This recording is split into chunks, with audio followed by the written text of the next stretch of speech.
So I'm not gonna, you know, fuss around too much and, you know, elaborate too much. What you can see I'm doing here is I'm having a great time, man. The 3000 is like a perfect accompaniment to the 1200. I didn't even take that much samples, man. I probably took maybe, I don't know, 12, 13 seconds. One thing I try to strive for is having something called just like a perfect loop. You know what I mean? And that, to me, that means like,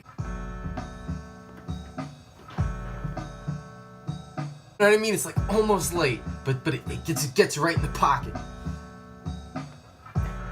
It's almost late, and you know, I just try to like, I take every loop and I just really sit there and I groove to each fucking one of them, and then I gotta string them together.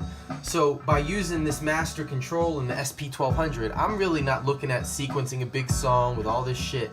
I'm trying to create fresh loops, you know what I mean? Because I idolize stuff like, you know, the 1 bar joints from back in the day. Look at Mass Appeal, man. Look at some of the shit, you know, One For all that stuff, man. It's like, you know, a lot of that stuff was based on 1 or 2 bar loops. So if you can get that swing of that loop right, and then you can get them drums in, and you can do all kinds of funny stuff with it then, man. Like you can play games with the shit after a while. You can really let loose and try different things. And I make sure those drums, the bridge, I make sure those drums knock like that shit, you know what I mean?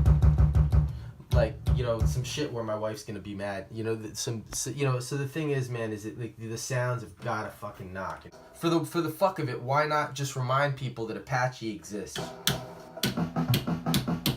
even when it doesn't belong? Throw a little James Brown, yeah, every once in a while, fuck you. Oh yeah, well, I'm a rappers carry purse. I don't like bars,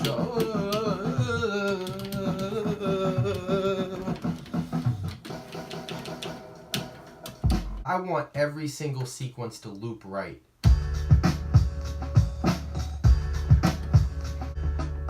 I want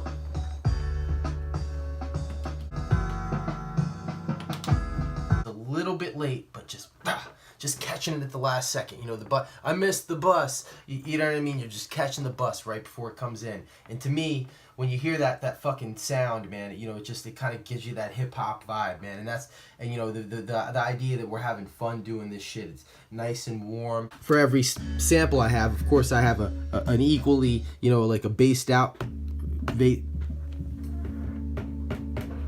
version of it, you know, that I've copied over there, you know. And then when you talk about the chopping, it's got to be absolutely just right for the SP-1200. You might have to go back to the drawing board 2 and 3 times to make sure that shit's going right in the pocket. And you know, so that, of course, like we talked about yesterday, we're going to be spending a whole lot of time in the program sounds menu, you know, and like naming them all something that now, thank you, by the way, is 8 characters or under, because I'm probably not going to load this up to a computer. I've been double SD saving them. But still, you don't want to have that shit fuck your shit up. I've already got a couple of questions on deck. You want to talk about attack and decay. We'll talk about that soon.